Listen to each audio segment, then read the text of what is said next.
hanging out with my family, and they all run in to do something the other day. It's a Friday afternoon when this happened, probably about 4 in the afternoon.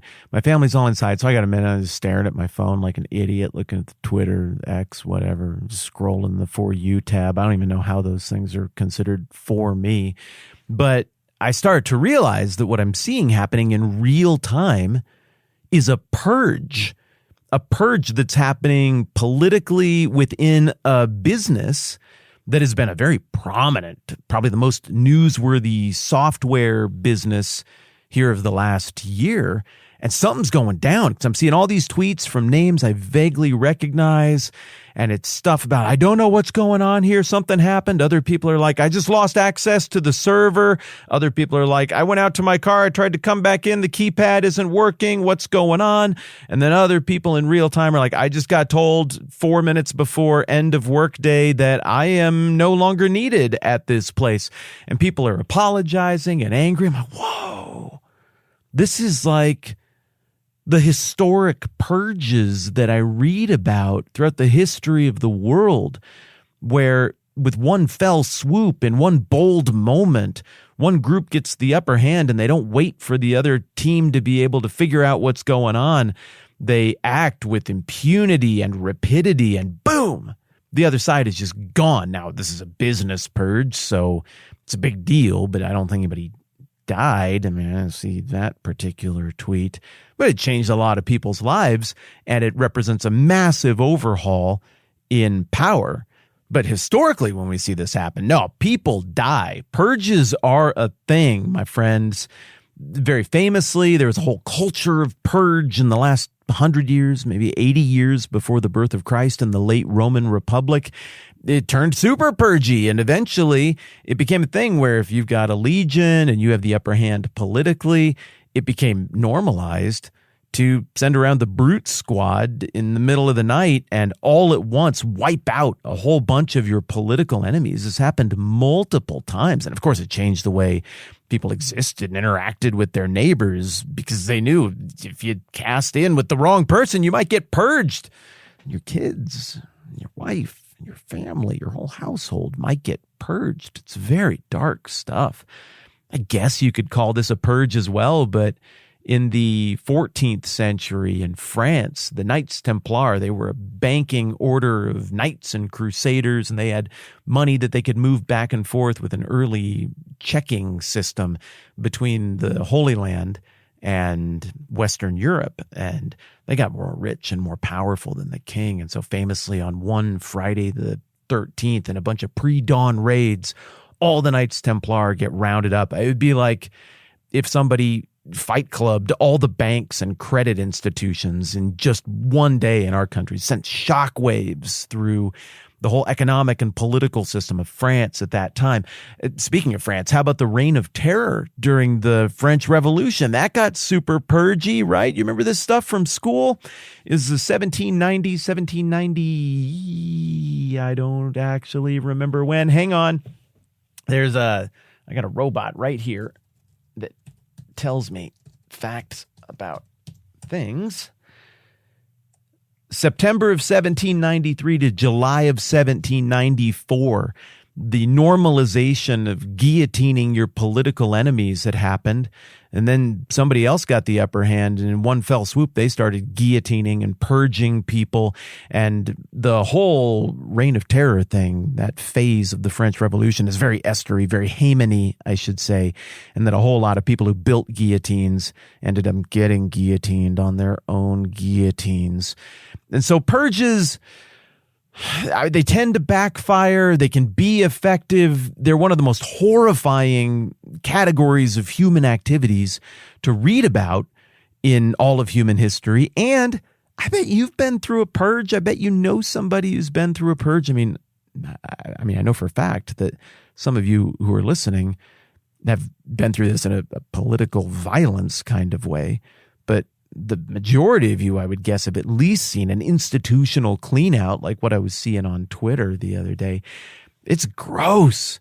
It's terrifying. It's disruptive. And it's also one of those to the victor go the spoils, zero-sum games kind of thing. You show your hand and try to carry out a purge, you better dang well win all morality of it aside, there's no messing around. Once you cross that Rubicon, you're going scorched earth, win, defeat every single political enemy, and leave none of them to come back and bite you. In fact, that first set of purges that I referenced, talking about Rome, Cornelius Sulla was a purger. He was a Roman aristocrat and power broker, and he purged a bunch of his enemies of the old ways of the Republic at one point. But there was one kid who he reluctantly decided to leave alive, and wow, did he regret it, even shortly after leaving that kid out of the purge, and that was Julius Caesar. So one of the lessons of history is if you're going to do it, you better win. And that's the conundrum, that's the situation that we've been talking about yesterday and today that we're seeing in Esther chapter 9, because our beloved main human character of the story, the lovely, noble, beautiful, shrewd, but also formidable Queen Esther is now in a position where, at least for a moment, she's got the political upper hand. And maybe with modern sensibilities, as we're reading through the story, we're kind of reading through that little crease in our fingers, and we're hoping that she won't be purgy because it's so terrifying. I mean, when somebody goes into purge mode, it's like when my dog was fighting that marmot that one time, and I finally caught up with her, and I was like, you can't kill marmots. What are you doing? Stop with the marmot killing. And the dog looks up at me, and her eyes are totally black. I'm like, whoa, that's not my dog. What is going on here? I'm just going to back away slowly. Never been like that before. Never been like that since. Once people get into purge mode, it's like you don't even recognize them. We don't want Esther to go there. We want her to be nice. We want her to do some kind of thing where she's merciful to her enemies, and then her enemies are like, I guess we all made some mistakes here today. We shouldn't have tried to commit genocide against you and eliminate every single Jew from civilization. But now that you've shown us mercy, we've reconsidered how we feel about Jews, and we're not racist anymore. And then everybody is happy and high fives and frees Ferryman the credit roll. It's great and everything's fine. But that isn't really usually how these things play out. And so we read through our fingers into Esther chapter 9, and sure enough, it looks like our beloved Esther is going to participate in a purge, and it looks like she's going to be the driving force behind this episode of violence flipping from a repulsion of an attempted genocide against the Jews to not just that, but also, okay, we held our ground, and now we're going to take ground by eliminating every political rival surrounding the throne, surrounding the citadel of Susa, who would imagine ever rising up, trying to get the upper hand again and coming back on us. Here's how that reads. Esther 9, starting in verse 11. Let's go with that. The number of those slain in the citadel of Susa was reported to the king that same day. The king said to Esther, the Jews have killed and destroyed 500 men and 10 sons of Haman in the citadel of Susa. And he kind of muses to himself. That aside is mine right there. Now we're back to the text.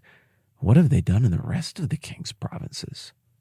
But rather than taking that off-ramp, the king, who's abdicated decision-making and authority at every turn in this book, turns to Esther and he says, now what's your petition? It'll be given you. What's your request? It will also be granted. That phrase hasn't worked great for him, but that's still the way he's playing things.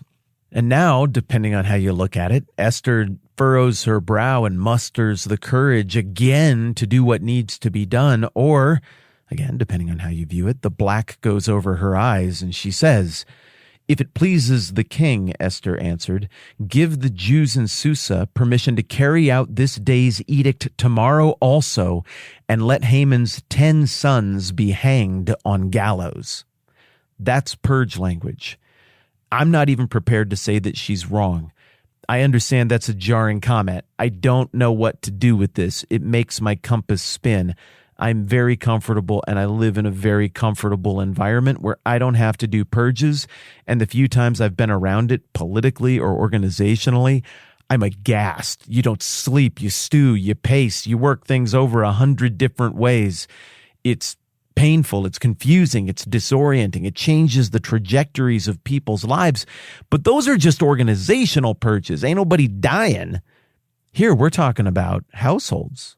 I mean, look, they just got done killing 10 sons of Haman. I mean, I assume these are adult sons for the most part, but I'm guessing based on the fact that he has 10 sons. Let me see, that's 9 months. It takes at least a minute or two in between. So that's 90 months.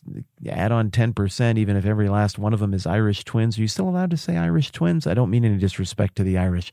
I think that's just what you call it when you have two kids born in the same year. Call that 120 months at the absolute minimum. But I mean, poor Zeresh, it's got to be more than that.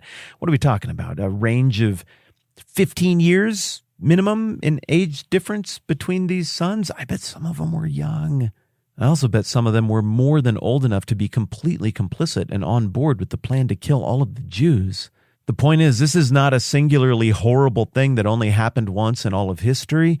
This is unfortunately a pretty common thing that happens throughout history, as we've discussed. And now the opportunity is at the feet of Esther to try to throttle it back and see if she can count on the goodwill and the milk of human kindness from the people who tried to kill every man, woman, and child of her people group, or if using the political tools that are expected of the day, which is political purging in the capital, is the more prudent thing for her to do. We don't see any approval on the page from God. We don't see any disapproval. We see a statement of what happened and what she picked. And the question I guess I want to leave us with is if you can even imagine yourself in a different reality, a different world, a different role, a different political state, a different opportunity to save your people and protect them in the future at the expense maybe of something that's going to take a huge chunk out of your own soul and maybe your own reputation, what do you do? What do you do? Not what ought you to say, but sincerely, what would be your move? Maybe I'm asking you to think about something that's too dark. Maybe the text is asking us to think about something that's too dark. Maybe the text, written in an ancient world context, is just simply happy that the people from whose point of view the text is written didn't all get killed. And that's enough. And I'm reading in a moral conflict that certainly would exist for us, but that didn't exist for them. I want to work through this exchange between the king and Esther further, and the strategic shrewdness or lack thereof of how Esther chooses to play it next time around. Sometimes these conversations are bright and perky and fun. Sometimes they take us to very difficult places. I think this might be mostly the latter.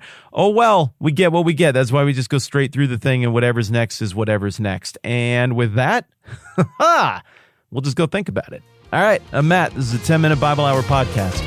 Let's do this again soon.